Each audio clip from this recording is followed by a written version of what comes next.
Dear students, एक बार फिर मैं सुमेश सिंह फ्रॉम भगवती बाल निकेतन से आज मैं इंग्लिश का ग्रामर का टॉपिक रिलेटिव प्रोनाउन लेके आया हूँ जो क्लास 10th और 8th के लिए महत्वपूर्ण है। तो इसमें हम रिलेटिव प्रोनाउंस का यूज सेंटेंस में किस प्रकार करते हैं, कौन कौन से रिलेटिव प्रोनाउंस हैं, इसमें हम हु, हुज, हुम, व्हिच, वेयर इनका यूज मुख्य रूप से हम करेंगे। Let's start the videos. सबसे पहले use of relative pronoun when blank space is given in sentence. जब स्पेस दिया हुआ है, फिल इन द ब्लैंक्स आपको दिया हुआ है ब्लैंक्स, तब आप इस रिलेटिव प्रोनाउन का यूज किस प्रकार करेंगे। तो सबसे पहले मैं हु लेता हूं जिसका अर्थ रिलेटिव प्रोनाउन में जो होता है। क्या होता है? हु का अर्थ जो होता है। अब हु का यूज सेंटेंस में कैसे करना है?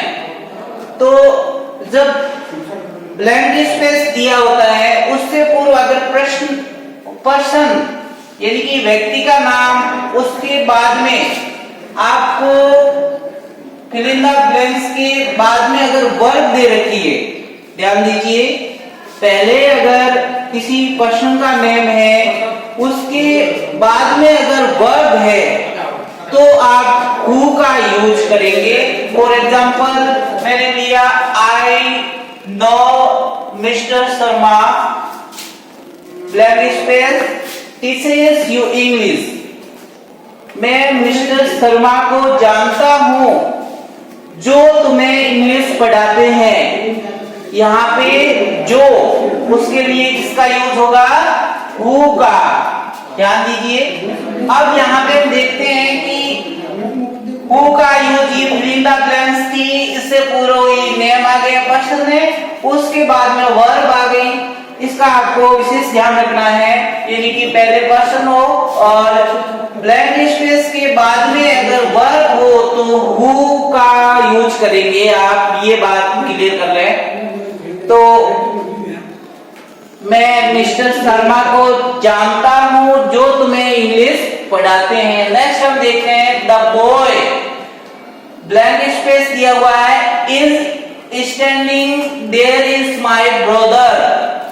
तो द बॉय लड़का जो वहां खड़ा है वो मेरा ब्रदर है। तो यहाँ पे भी हु का यूज होगा। यहाँ देखो पहले पर्सन का नाम है, उसके बाद में वर्ब या हेल्पिंग वर्ब है इज, तो यहाँ पे भी आपको कोई प्रॉब्लम नहीं होगी हु का यूज करने में। नेक्स्ट हम देखेंगे हुम। यहाँ पे हुम का अर्थ जिसे शब्द से होगा। यहाँ पे हम देखेंगे ब्लैंक स्पेस से पूर्व अगर पर्सन है और ब्लैंक स्पेस के आफ्टर अगर पर्सन प्लस वर्ब दे रखी है, ऐसी स्थिति में आपको हुम का यूज करना है। फॉर एग्जांपल जैसे मैंने लिया the lady you talked with is my aunt. Lady महिला, जिसके साथ आप बात कर रहे थे वो मेरी चाची है। तो यहाँ पे हु, जिससे आप बात कर रहे थे, ऐसे में आप हुम का यूज करेंगे। नेक्स्ट हम देखते हैं हुज का प्रयोग। इसका अर्थ रिलेटिव प्रोनाउन में जिसका या जिनका होता है। अब हम देखेंगे सेंटेंस में किस प्रकार यूज करना है। तो अगर ब्लैंक स्पेस से पूर्व पर्सन है, उसके बाद में अगर थिंग या फिर वर्ब, थिंग के बाद में वर्ब है या फिर पर्सन प्लस पर्सन है, ऐसी कंडीशन में हम हुज का यूज करेंगे। For example the man, blank space दिया हुआ है यहाँ, shirt is blue is my uncle. यानी कि द मैन, वो व्यक्ति जिसका शर्ट ब्लू है वो मेरा चाचा है। तो जिसका के अर्थ में यहाँ पे क्या वर्ड यूज होगा, हुज।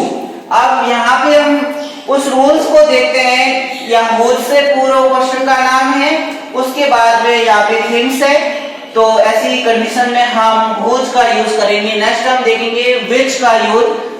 विच का अर्थ या रिलेटिव प्रोनाउन में जो होता है, और विच का यूज हम सेंटेंस में कब करेंगे, जब ब्लैंक स्पेस से पूर्व किसी नॉट लिविंग थिंग यानी कि कोई भी निर्जीव वस्तु है या फिर एनिमल नेम है, ऐसे नेम्स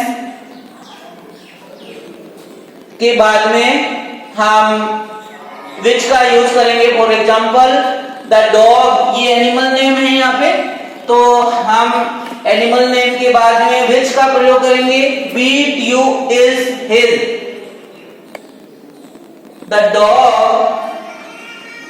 जो आपने पीटा वो उसका है, तो यहाँ पे which beat you is his, जो कुत्ता आपने पीटा वो उसका है। और हम नेक्स्ट देखेंगे व्हेन, जिसका अर्थ रिलेटिव प्रोनाउन में जब होता है, और इसका यूज हम किस प्रकार करते हैं, जब ब्लैंक स्पेस से पूर्व अगर टाइम दिया हुआ है, if time is given just before space, if time is given just before space, तो टाइम दिया हुआ है, तो उसके बाद में आपको व्हेन का यूज करना है। आप देखेंगे एग्जांपल में, इट वॉज संडे व्हेन, जब we went on a picnic, जब हम पिकनिक गए, संडे था जब हम पिकनिक गए। नेक्स्ट हम वेयर रिलेटिव प्रोनाउन का यूज करेंगे। वेयर यानी जहां, रिलेटिव प्रोनाउन में इसका अर्थ जहां होता है, ऐसी स्थिति में हम करेंगे if there is place related noun before blank space, यानी कि ब्लैंक स्पेस से पूर्व अगर पैलेस रिलेटिव नाउन दे रखी है, स्थान है, ऐसी स्थिति में हम वेयर रिलेटिव प्रोनाउन का यूज करेंगे। For example, this is the school, यह स्कूल है जहां, where I study for 5 years, मैं 5 वर्ष पढ़ा, वेयर का यूज। अब वेयर से पूर्व यहाँ पे स्थान है, द स्कूल एक पैलेस रिलेटेड नाउन है, और तो इन बातों को आपको ध्यान में रखना है। आज बस इतना ही रिलेटिव प्रोनाउन में, और उम्मीद करता हूं आपको समझ में आया होगा। अगर कोई भी प्रॉब्लम हो तो मुझे कमेंट करके बता सकते हो। धन्यवाद।